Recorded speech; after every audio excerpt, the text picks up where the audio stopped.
Now to the latest on a deadly shooting in a hospital parking garage. It happened earlier this month at UI Health while the victim was headed to an appointment. Fat, what's down, fam? What it is, man? Feel me? Outlaw Mafia for Straight life. up. Outlaw Mafia Records, Trailing Entertainment. We in here. We coming with straight sick shit. Straight up. Gangster shit. Fuck with Straight it. gangster street. How you and Lil Phat's relationship was? Phat was my little nigga, man. First Phat was like my little son, bro. Phat wanted to sign to me and everything. Phat wanted to sign to me and everything. He just like the shit happened with Nick, you know, the shit happened with him and Nick. That kind of like stopped Phat from coming around, like talking about, because, you know, they had stopped kind of Phat from coming around. But even then, you know, nigga was fucking like Phat with my nigga, you know. But after that, you know, after that shit with Nick, we stopped seeing Phat like that, and I had went to the pen after that. Yeah. Taken from them niggas. So, yeah, bro. Just some fucked up shit. He was a nigga who known to do robbery, flunk ass shit. And he died cause of that, bro. That right there is Boosie talking about one of his own artists. A 19-year-old kid who was sitting in his car waiting for his fiance to have a baby when somebody walked up and put 4 bullets in his back. Nah, it don't stop there, Vlad. It don't stop there. When they come home, fat people want their head. The killers thought they had gotten away clean, but a hidden tracker inside his own car was about to unravel the whole thing. Stick with me, because the way they hunted this young man down is even colder than the hit itself. The story of how Melvin Vernal III ended up dead in that parking lot really starts on the streets of Baton Rouge, Louisiana, where he grew up rapping under the name Lil Phat. You gonna be big. Straight up, you gonna be big. Go out on TV, you gonna be big. Phat just had them took off. Yeah, like he took off before dude. He just ended up, you know, whatever happened with him later, that happened, but dude would have been a big nigga for sure if he was still alive. Miss Frazier, how are you? I'm fine. Okay, you talk real soft, so I'm gonna have to have you speak up and speak into the microphone if you can, okay? Okay. All right. Can you tell the jury how old you are? I'm 24. And where are you originally from, Miss Frazier? Indiana. Okay, born and raised? Yeah. Okay. And where'd you go to high school? Brian Ripple. I'm sorry? Brian Ripple. Briar Ripple? Yeah. Okay. And what year did you graduate from high school? In 2009. Did you do any college after you went to high school? Yeah. And where did you go to college? In Atlanta, Georgia. And what school did you go to? Brown Lincoln College. And how long did you attend college? 7 months. Okay. Do you have any children? Yeah. And what are their names and their... Ms. Frazier, I'm going to ask you, do you know an individual by the name of Melvin Vernal III? Yeah. And how do you know that person? That was my boyfriend and my kid's father. Okay. And when did you first meet Mr. Vernal? In 2010. And tell the jury the circumstances under which you met him. I met that after a club at Denny's. And where would... restaurant. Okay, and Denny's restaurant. And were you guys doing something? Were you doing something before you went to Denny's? That was after the club. But the same streets that raised him were also the ones that ended up getting him killed. According to what prosecutors said later, sometime in the months before his death, Phat allegedly stole around 10 pounds of weed from a courier who was working for a drug operation tied to 2 men. The first was a guy named Gary Bradford, better known on the streets as El Dorado Red, a rapper with alleged gang ties. The second was Decency White, who went by Grizz, a former college basketball player who used to run the point for San Francisco State. Losing that kind of weight was not something they were willing to let slide, and word around the block was they wanted somebody to pay for it. The two of them allegedly put together a $10,000 hit on Phat's head. Now, here is where the whole thing gets a whole lot darker, because what they needed to pull it off was not a hitter, it was a way to find him. And that came from a man named Mani Cholpayev, who ran a car leasing business in Atlanta called Global Elite that catered to rappers and athletes. Carol, 4 years after the death of rapper Lil Phat, questions have lingered as to whether the FBI and one of its agents' confidential informants had anything to do with it. Well, the judge in this ruling said the FBI had no control over that informant. In fact, just the opposite. One of my good customers. The informant, convicted mobster turned Atlanta car dealer Manny Cholpayev. His client in the footage, murder victim Lil Phat. Cholpayev's clients were often drug dealers whom he'd keep tabs on for the FBI. There was a complete indifference with the FBI of what happens to people as a result of their informants' actions. A hit crew had used Cholpayev's GPS trackers to find and kill Lil Phat at Northside Hospital in 2012. Cholpayev told me in a jailhouse interview several federal agencies had his GPS passcode. They all knew how to log into my service because that's how they track their customers. Attorney Lou Robio had argued an FBI agent's use of Cholpayev encouraged the use of the tracking devices, which were key to finding and killing the rapper. They did not care. It was make a case. Who cares what happens to anyone? But Judge Thomas Thrash ruled Cholpayev was acting of his own free will without control from the FBI. Now, Cholpayev is free after Fulton County prosecutors decided they could not win a murder conviction against him. 4 others are in prison in the killing of Lil Phat, and the FBI agent involved is still under investigation. Attorney Lou Robio told me via email that he plans on appealing this ruling.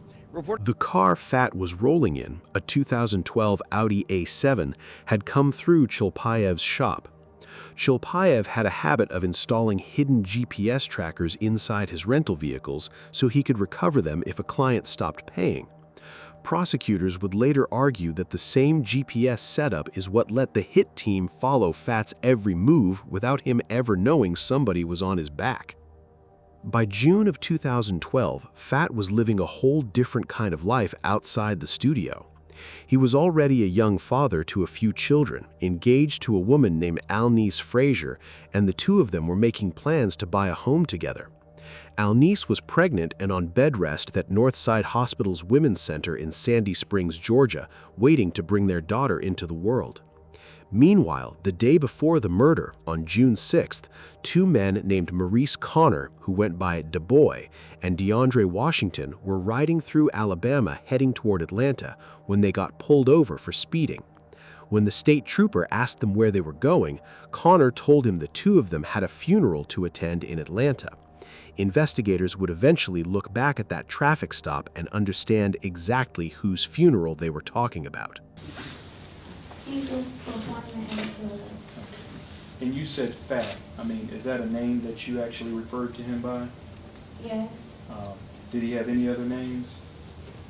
Melvin. Did they just call him Phat, or was there another name? Little bit. At some point after, in what year did you meet him? In 2010. How old were you at the time? 19. And how old was Lil Phat, as you said? 17. And after you met him in 2010 in Indianapolis, at some point did you start to date him? Yes. And you indicated that you have 2 children with him, right? Yes.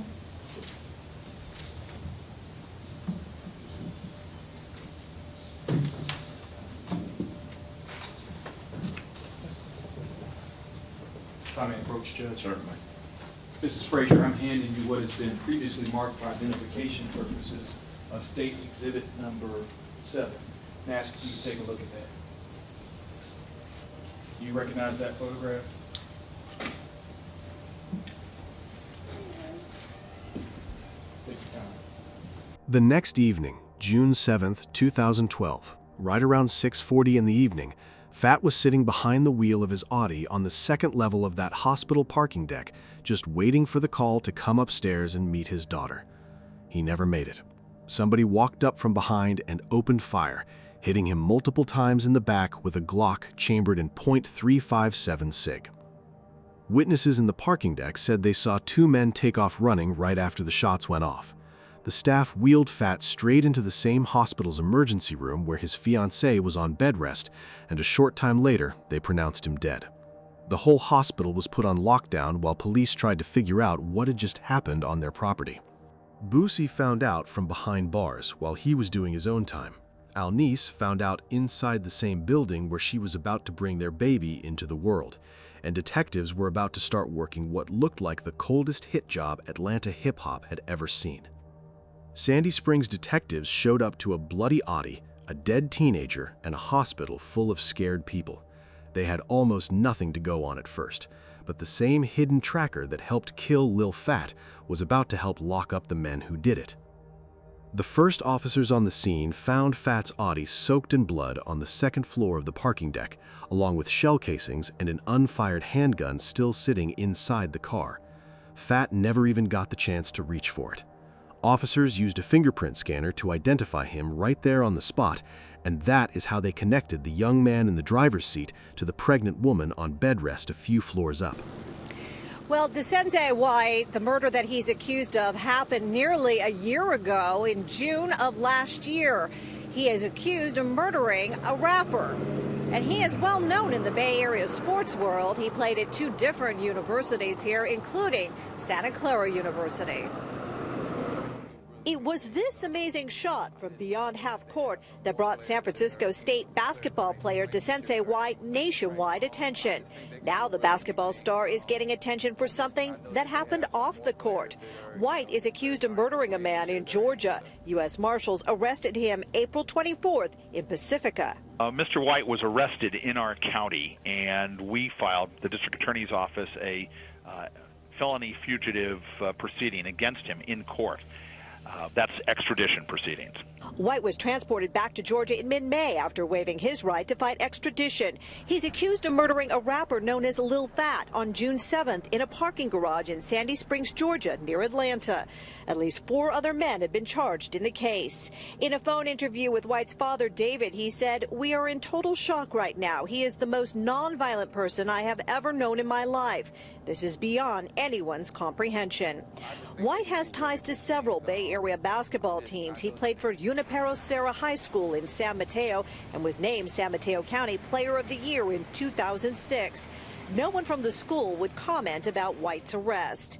He played a few months at Santa Clara University and then went on to play at San Francisco State University, where he just finished his senior season. White also once roomed with San Francisco 49er wide receiver Michael Crabtree while the two were at Texas Tech. Now White will be back in a different court on May 31st in Georgia to respond to accusations he's a murderer. Some who knew White said he talked about moving to Georgia to pursue a career as a rapper. That person told police that Eldorado Red recruited Maurice Connor and DeAndre Washington to kill Melvin, and gave up the exact type of gun that was used, which was a detail police had never released to the public. Detective J.T. Williams from Sandy Springs later said that tip carried real weight because the caller already knew what the murder weapon was before anybody outside the case had any way of knowing. On May 21, 2013, a Fulton County grand jury dropped an indictment on all 5 of them, meaning Bradford, Chilpayev, Connor, Washington, and White, and the charges included murder, felony murder, aggravated assault, criminal gang activity, and possession of a firearm during the commission of a felony. Prosecutors laid out the alleged roles plain and simple. Bradford and White set the whole thing up over the stolen weed. Chilpayev provided the tracking. Washington pulled the trigger. Connor handled the logistics.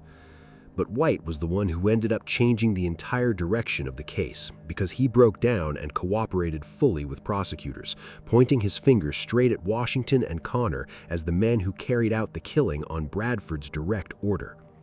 In exchange for that, he walked away with a plea deal of 8 years plus probation, which was nothing compared to what everybody else was about to be hit with.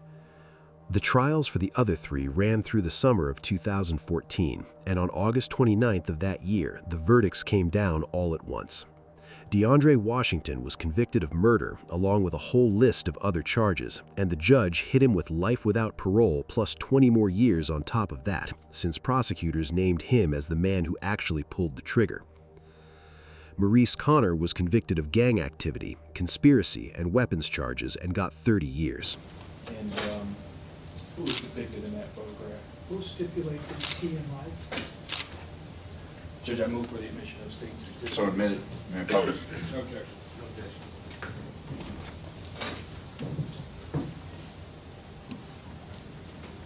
Is that Lil Phat? Mrs. Frazier? Yeah. Tell the jury what Lil Phat did for a living. He was a rapper.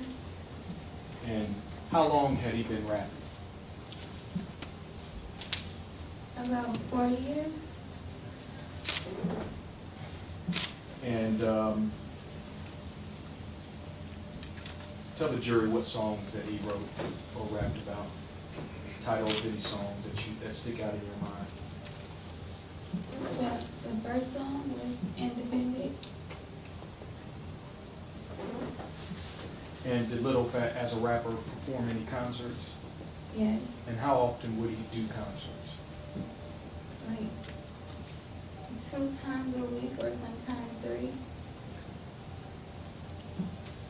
How would you describe him? Was he like a wannabe rapper? Was he an up-and-coming artist? How would you describe his business as a rapper? He was an up-and-coming rapper, but he was a little more established and up-and-coming, but he wasn't all the way there yet. Gary Bradford was convicted of gang activity and conspiracy too and got 25 years, though the jury did not actually convict him on the direct murder charges themselves. During those trials, Alnice Frazier took the stand and gave emotional testimony about their relationship with Phat, about the daughter they were about to have together, and about the last moments they shared before everything got taken from her. Chilpayev, though, ended up walking out of the whole thing untouched. Some of his statements to the police were thrown out after a court ruling, and by 2015, his murder charges were dropped completely. Fulton County District Attorney Paul Howard did not try to hide how he felt about that outcome, saying flat out that Chilpayev had gotten away with murder. While 3 other men were headed off to serve decades behind bars, the man accused of providing the tracking that made the hit possible was walking out the front door. A 10-pound bag of weed, a rented Audi with a hidden tracker, and a hit team waiting in a hospital parking deck is really all it took to end a 19-year-old rapper's life. And if you think this kind of thing stopped happening after 2012, stay with me, because the next case shows this exact same script playing out again 10 years later. 10 years after Lil Phat got killed in that hospital parking deck, another rapper's crew got hunted down in the middle of a busy Los Angeles street, and once again, somebody who had nothing to do with the beef ended up losing his life over it. This one belongs to Chicago rapper Lil Durk and his collective Only the Family, better known as OTF. The federal case that eventually got built against him is basically the same story as Lil Phat's, just with different names and a different city. You still got a rising rap figure at the center, you still got a crew accused of carrying out the dirty work, you still got a retaliation motive tied to somebody who got killed before, and you still got a target being tracked down and ambushed in public. Today I'm telling the story of the first day I met Lil Phat. The first day I met Lil Phat, the first week I met Lil Phat. That's what we're gonna talk about. Lil Phat. Alright, so how could I start? I don't want to go too deep in the story yet because it go to another story. But what I will say is, I'm going to cut it short and I'm going to come back to this story on another time. I owed my partner some rent money because we were staying in the same house, at the same apartment. My partner, Dane Dash. I owed him some rent money and I ain't had the money. And shit, Dane Dash was like, he was like, bro, come up with the money. Go to your phone, call some of these rappers or somebody that you know, and bro, we need to pay the rent before we get kicked out. So shit, long story short, I'll get into that story another day. But today on how I met Lil Phat, I end up going through my phone. I found Webby contact. I end up talking to Webby. Webby gave me Big Mel number. That's Mel and Turk, the owners of Trill Entertainment. Webby is the one that gave me Big Mel number. I called Big Mel. He ain't know me or nothing. But I just called him because I'm a young, hungry dude. I'm probably 21 at the time. I'm young and I'm hungry. I'm trying to get in the game. So I tell Big Mel, I say, hey, Webby gave me your number. I'm the hottest thing in Atlanta right now. You know, you got to big it up if you're going to call somebody. Make it sound like something. So I wasn't going to make it sound like I just started or I was a beginner, which I was. But I wasn't going to make it sound like that. So I made it sound like I'm going up. I'm like, I'm going nuts. I'm the hardest in Atlanta. Ain't nobody out here messing with me. I'm the best cameraman, best this, best that. And I ain't even have a camera at the time. But I just was speaking my shit to Big Mel. Big Mel was like, he a nigga that I learned later on that he don't do a lot of talking at all. The whole feud really goes back to November 6th, 2020, which was the day Lil Durk's close friend and fellow OTF rapper King Von was killed in Atlanta by somebody allegedly connected to Georgia rapper Quando Rondo. Prosecutors say Durk responded by putting a bounty on the life of the man tied to Von's killing, and from that point on, it was only a matter of time before somebody got hurt behind it. On August 19, 2022, according to federal prosecutors, a group of men allegedly tied to OTF used 2 cars to follow Quando Rondo around Los Angeles for hours before catching him at a gas station right across the street from the Beverly Center. Prosecutors say the shooters fired at least 18 rounds, including from a machine gun, straight into Quando Rondo's SUV in the middle of a busy intersection. Quando Rondo lived through it, but his cousin, a 24-year-old man named Saviaya Robinson, who went by Lil Phat, and who was just riding along with him that day, did not make it. The way federal prosecutors built their case is almost the same playbook Fulton County ran against Lil Phat's killers, just with more modern tools. Court filings say the alleged shooters flew from Chicago to California the day before the shooting, that Durk flew separately on a private jet, and that a hotel room and ski masks for the shooters were paid for using a credit card with Durk's name on it. Shit, real nigga. Big Mel took me to, he took me straight to Best Buy. I went to Best Buy and we went straight in Best Buy, bro. Let me tell you how it happened. We walked in Best Buy. He was like, what you need up out of here? Like to make you go up or help you do what you need to do. I was like, shit, I guess I need this camera. He was like, nigga, don't tell me, tell them. So I'm like, I bet. So I talking to the Best Buy people. I'm like, what's the best camera? What you need? I was like, I heard about a 5D or a 7D Canon. They was like, yeah, it's right here. Boom. So I look at it. Boom. That motherfucker was like $2,500 or something. He like, get whatever you need. And I was like, all right, fuck it. So I got the camera. I got the tripod. I got this. He say, we about to go to the cash register. He say, you don't need a bag? I say, damn, he right. I need a bag to put it in. So I got the camera bag. I got everything. So I'm like, God damn, it's cold. It's a real nigga. So Big Mel bought everything. He bought all the camera shit and everything for me. Right after that, we drove. I hopped back in the car with him. I got my camera shit now. Just met dude. All this. We drive out far. We end up at his crib, at a mansion, big ass mansion, big ass crib. Walk in the crib. He just walk upstairs, Big Mel do. So I'm just chilling downstairs. I'm chilling. I walk up in the kitchen area. I'm just chilling. Next thing you know, come walking in the kitchen in his pajamas and everything, Lil Phat. He walk in. I'm looking. I'm sitting in the living room. I'm like, hold up, I know that nigga. I know who is that? That's Phat. So Phat walk in, he don't say shit to me. It's just me and him in the kitchen. This nigga don't say shit to me. This nigga go straight in the kitchen, make some orange juice or something, and then he walk out. Like, that nigga didn't even say, why you in my living room? Why you in the kitchen? Who are you? Or nothing. I said, damn, who that nigga? That crazy. So, nigga, we long story, I end up, Big Mel told me, he came upstairs with a computer, came back downstairs with a laptop. He was like, work on this. He was like, we're gonna go on the road this weekend. I ain't even go back to my partner crib yet where I need to pay the rent at. I went on the road with them for like 4 days, maybe the whole weekend. Investigators say the team followed the target around town for hours before catching him at the gas station, which sounds almost identical to how Lil Phat's hunters used that hidden GPS chip inside his Audi a decade earlier. Durk got arrested in October of 2024 and pleaded not guilty to conspiracy, murder for hire, and firearms charges. Then, in June of 2026, prosecutors came back with a third superseding indictment and added even bigger charges, including murder in aid of racketeering and conspiracy to commit stalking, arguing that the shooting was part of a much larger pattern of violence tied to OTF as a whole. Durk has denied ordering, financing, or directing any of it from day one, and the case is still ongoing, with trial expected in August of 2026. Until a jury says otherwise, he is presumed innocent. 2 different decades, 2 different cities, and 2 different rappers at the center of it all, but underneath is the exact same story. A beef that started somewhere else, a crew that allegedly went out and handled it, a person who was tracked down like an animal, and an innocent life caught in the middle that never should have been touched.